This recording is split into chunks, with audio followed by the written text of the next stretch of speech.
everyone, welcome back. Today's topic is a really fun one, and it's a topic I have actually touched on before, and that is influencer skincare mistakes, because there are plenty of them out there, and I blame TikTok partially for this. Alright, so if you haven't watched my original influencer skincare mistakes video, I'll leave it in the description box below. What's funny about that video is it was a video that came out like right before skincare had its like internet revolution, and nobody really knew, just like a lot of the like nuances about skincare. And so we would constantly see influencers, like do sponsorships or show us their skincare routines, and they just wouldn't really know what they were doing with their skincare routines. And so that was mostly what we would see. It wasn't so salacious and like clickbaity and crazy as it is now. Fast forward, and really like everything that we see mistake-wise, it doesn't even take someone like me who's been in the industry for a long time to see some of these mistakes. We see people, especially on TikTok, doing things that are so outrageous that it just makes you go, wow, this is where we are now. So I'm gonna discuss some of these things. This is really just kind of like a fun video to go over, I guess, like the evolution of these skincare mistakes and the things that I've been seeing. The first topic I wanna talk about though has to do with doctors, because we have seen an explosion of doctors on social media. And I'll tell you personally, I actually love seeing so many more doctors just in general, not even just dermatologists and plastic surgeons on social media. We get really great information from a lot of these dermatologists about skincare especially. I've seen, dermatologists that I really admire like Dr. Sam Ellis, Dr. Jenny Liu, Dr. Lindsay Zabritsky. And we've had so much great information come out of, just doctors in general being on social media. But on the flip side of that, we have seen some terrible information come from doctors who should actually know better, and even worse, doctors who utilize their title in a misleading way. And I'll give you a really good example of that. There's a very popular social media doctor who also owns a very popular skincare line that you've heard me talk about before a few times. This person is an orthopedic doctor, but she sells skincare. And while that's totally fine, I sell skincare too, and I'm not a doctor at all, right? But I think it's the misleading usage of the title that's very confusing to people. There's just this assumption made, right, that this doctor, because they are selling skincare, they must be a dermatologist, right? And while they're not necessarily like lying to your face and saying they are dermatologists when they're not, they're also not saying they're not a dermatologist, right? Do you see where I'm going with that? So it gets very confusing, and I want to say that's probably my least favorite thing, my least favorite trend that I think I see more and more of on the internet is doctors who utilize their title in a very misleading way. The other thing I really hate to see online is when a really well-respected dermatologist that you expect better from has outdated information. I think that's also, it's a little hard because, you see it out there on the internet and you're like, I really like this dermatologist, and overall,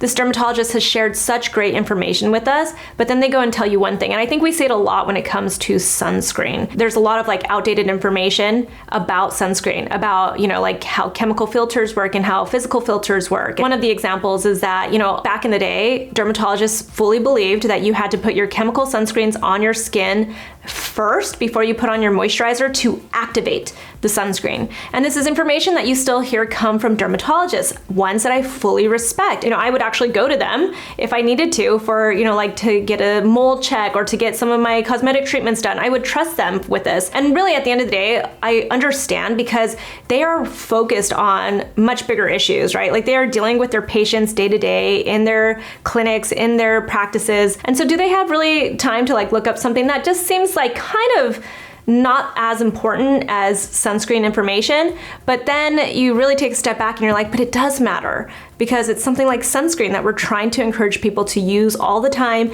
and to use it correctly. So whenever you see this kind of information out there and it's coming from a dermatologist, it's a little disheartening, it's a little sad. It definitely gets to me. The other thing that's a little bit hard to swallow sometimes when you see dermatologists online is that they aren't necessarily trained in cosmetic chemistry. I'm not saying I'm trained in cosmetic chemistry, but I'm not saying they are either. And you do definitely see dermatologists review products without ever trying them or really understanding the way their formulas work or even the innovation behind the formulation or the ingredients that are being used. You'll hear them make blanket statements about, ingredients. Like I think the biggest one we saw was that, fragrance-free became a huge topic over the last couple of years, and you just saw every single brand and every single product that had any fragrance was immediately just knocked off the list. Like, you just could not use that product. It was 100% just bad for you. And this all stems from somebody of authority saying these blanket statements that can be very not harmful, because I think at the end of the day, there's a lot of well-meaning information in it, and you can understand again their perspective, because if they're saying patients that have some kind of an issue and it stems from something like that, like fragrance for instance, then they might be making these blanket statements. But I think the problem we need to remember when it comes to social media is that a blanket statement can cause people to freak out. It can cause them to feel fear. It can cause them to, just not understand or know what it is that they're doing anymore. And it just causes more confusion because information spreads like wildfire on social media. I overall really love that dermatologists and doctors in general have taken over social media. I have some of my favorites. There are some dermatologists that are just so great information. They break things down in a way that's just so easy to understand. And they even help me understand things that I never even thought about. And there are some great dermatologists online that do that. So moving on from the topic of doctors on social media, I still want to stay on the topic of blanket statements. This is one of the worst things I think I see on social media, especially on TikTok, because something so simple and so seemingly harmless, probably as far as the content creator's point of view, can spread so much misinformation to people. And I think it's worse that it causes people to be confused, just completely confused about their skincare routines. Even if it's a skincare routine that is working. The other day somebody sent me a message saying that, this type of product really was working well for their skin. Their skin loved it, was exactly what they said.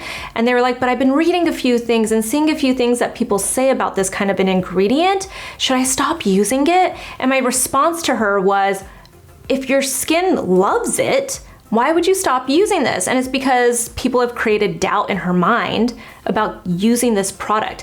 And that's the same thing that happens with any of these blanket statements. Somebody I absolutely love on TikTok is Javon Ford. He's a cosmetic chemist. He's a working cosmetic chemist, which I think is also really important to point out because it means that he is actually formulating products that all of us use. We don't obviously know which products they are because most of the time they're not allowed to say what they're working on, but he's likely working on products that we have used or are using in our body routines, in our skincare routines, in our hair care routines. I have a feeling he works in hair a lot. He made this one video where this girl, he basically stitched it. So if you don't know what a stitch is on TikTok, it's where somebody makes a video and then you kind of react to that video. So he made a stitch to a video where a woman just said, don't use these products. And then she just showed all these different products that you just shouldn't use. And she gave zero reason. Zero reason at all. So I'm just gonna go ahead and play this video because I think it's just a really good video, and the way that Javon explains it, these blanket statements and what they do, it's really annoying. So I'm gonna go ahead and play that video.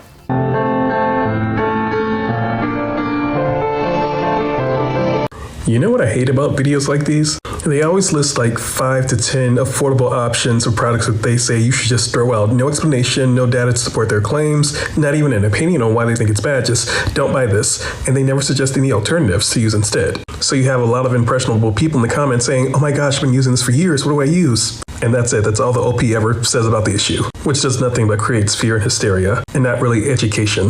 The other trend is that the creators like that always have some affiliate link in their comments, like a $38 body wash, with the same standard ingredients common in any sulfate-free body wash, except for the lack of a traditional preservative system. I've seen all I needed to see. Don't fall for these. The thing that I love that Javon really did with the video is he just pointed out that these blanket statements really don't help anybody, because most of the time there are affordable products that people love that your dermatologist might have even told you to purchase, and then suddenly there's this person who has zero authority, you don't even know what her background is, and she's just telling you don't use it. But why? What is the reasoning for this? There's no explanation. And I can venture to say that usually the reason is some kind of a misinformation reason or some kind of fear mongering. He also pointed out that a lot of the time these types of videos or this kind of content also is, it directs you to an affiliate link or some sponsored product or a product that they even make themselves or they own themselves. So it's really interesting to see how this stuff works out on social media, on TikTok very specifically. Next up, an influencer mistake. Again, this is on TikTok. It's rampant on TikTok, but this is a mistake that we see just across the board on social media. It kind of used to be, and it still is, where we would see influencers keep their makeup on to try to fake perfect skin, right? And you know what? This is even something I used to do. I used to be so paranoid, and I just didn't have the self-esteem to like fully remove my makeup. And I think the tone was kind of set with celebrities who we would never see on camera removing their makeup. So you would just like kind of like try to fix some stuff up. And for the most part, I think we've like really moved into this trend of showing our real skin, especially when it pertains to skincare products, right? But I think what's even gotten worse than that, than like having a little bit of makeup on because you just want to like, you just don't want to show everybody you're really exhausted today or something. I think what's worse is people who fake really good skin with filters. It really bothers me. Again, I am not anti-filters. There are times where I'm like, I'm gonna go ahead and use a filter. And when you're on like TikTok and Instagram, a lot of the time it'll show what filter you're using and stuff. And if you're just like, I don't have any makeup on, I didn't get ready, and I'm just gonna like have a conversation with you guys, I just wanna show you a lip balm really quick or something like that. I just wanna like, just a really quick thing. I really have no problem with filters, especially if you're like pretty much like clear about like what your skin looks like when you're talking about skincare products and how they work. There's like a balance for sure, because filters can also be really fun. Sometimes you just don't feel good and you're like, I just want to throw a filter on right now. Totally fine in my opinion. It really is. But when you are consistently using filters and nobody actually knows what you look like, it is very misleading, especially when it comes to skincare. One, it doesn't tell you what actually is working for you. Like it doesn't tell people, it doesn't inform them of what, like it kind of like is misleading, especially if you're trying to sell products or like do some kind of a sponsorship. People are always using filters. People are always hiding their real skin. This isn't the way it should be. We should be showing our real skin so people can have context, perspective, so that they don't feel bad about themselves, so that it doesn't start this trend for our young girls and our young boys who are seeing this online and thinking this is what normal is and this is how I'm supposed to look. I think this causes real issues. The next influencer skincare mistake that gets to me is one that's probably the most rampant on TikTok especially, and that is hopping on bad trends for the views. Because that's what most of it is just hopping on a bad trend, even if it's like harming your skin, just to get the views. I'll give you some examples. One of the best examples of hopping on a skincare trend just for the views that wasn't actually that harmful, but mostly stupid, was putting lubricant on your face. I'm talking about lubricant that's used for sex. If you're wondering why anybody would put lubricant on their face, they were using it as a makeup primer. I think people might still be doing this, like trying to put lubricant on their face to use as a makeup primer. Here's the thing, they're not entirely wrong. A lot of the same ingredients that you'll find in a real primer, like glycerin and some of the different silicones and stuff, you actually might find it in lubricant. Here's why I would just stick with the product that's made for your face though, the actual face primer. The main reason why I would suggest not to use actual lubricant as a face primer and just stick with the regular face primer is because they were created to have a different textural experience, right?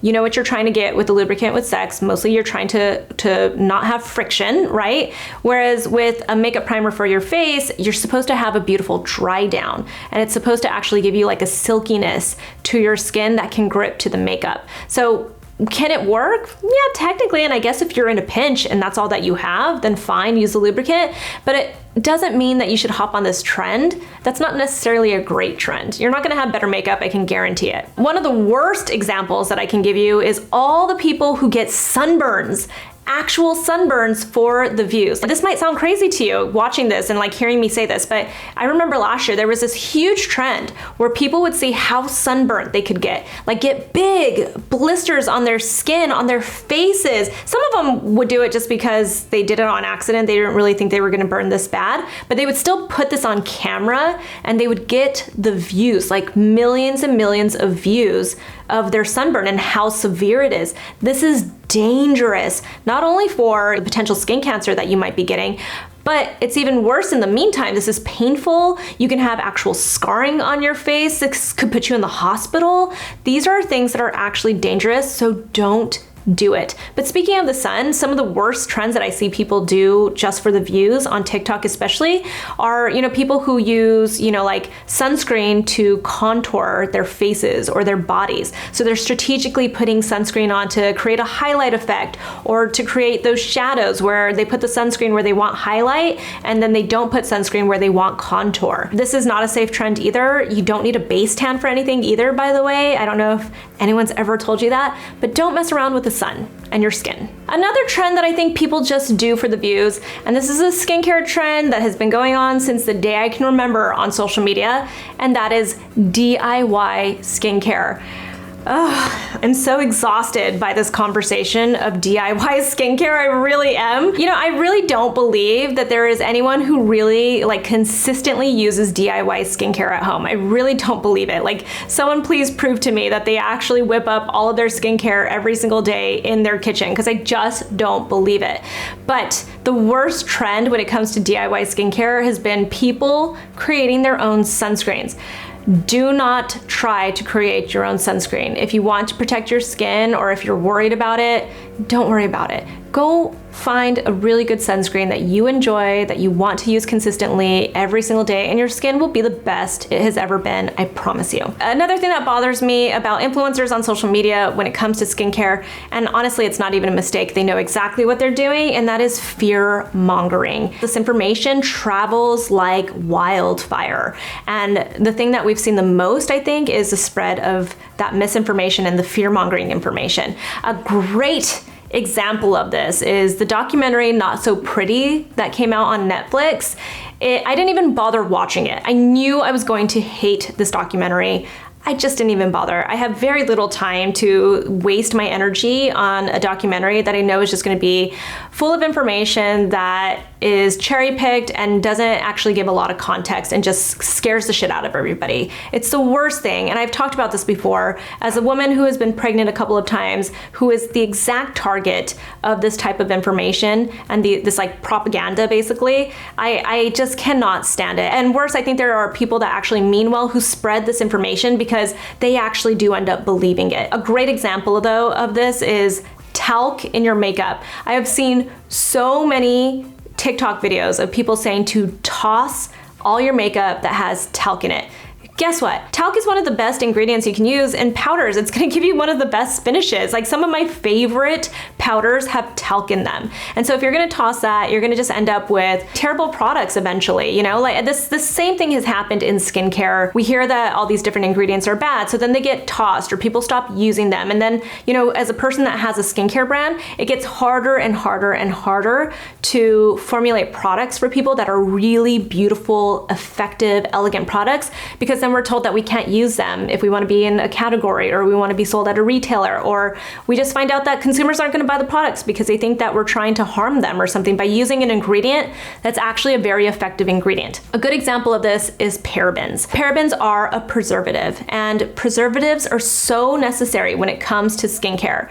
Are preservatives perfect? No, but in low dosages that are considered safe and that keep your cosmetics safe, they are necessary. You want to make sure that your skincare products, your makeup products, your hair care products, that they all are safe because they can grow bacteria otherwise, and that makes your skincare products and all of your beauty products unsafe for you. So you want to really remember that there is a balance here, and spreading information that just scares everybody is such terrible information, and there always is more context to it. All right, so then I'm gonna kind of end this video on the topic of products, because I think one of the biggest influencer mistakes that we see when it comes to skincare and just beauty in general, the mistake is that people are giving negative reviews of products or unintentionally giving negative reviews of products. A really good example of that is, recently, not too long ago, we saw that people started to give bad reviews of the Jones Road foundation. I even have yet to try it. I haven't even tried it, but this product is a very specific product, the way it's made, who it's made for,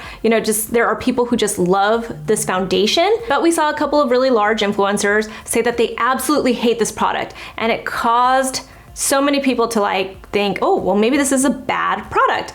And I'll tell you, you almost never hear me say that I just hate a product or say products that actually work, because there are so many products that might not work for me specifically, or for my own skin type, my own skin concerns, just anything like that, right? And if I said that I hated this product, it's just a blanket statement, like this is a bad product, it might cause other people to not buy this product. And those people might have actually loved this product. It might have done wonders for them, especially when it comes to skincare. To give you context, imagine if I just started saying on the internet that sunscreen is terrible, which by the way, we see people say this, they say it causes cancer and stuff, which is so untrue. If I just start saying sunscreen is terrible, this sunscreen is terrible, don't use this sunscreen, and it turns out it's a wonderful sunscreen. Or if I say something like, tretinoin is the worst product that you could ever buy, just as a blanket statement. It's just terrible. It dries your skin out. It causes rashes. It does all this stuff. That would cause people to maybe never use tretinoin, which could be a game changer in someone's skincare routine, especially somebody who's dealing with acne.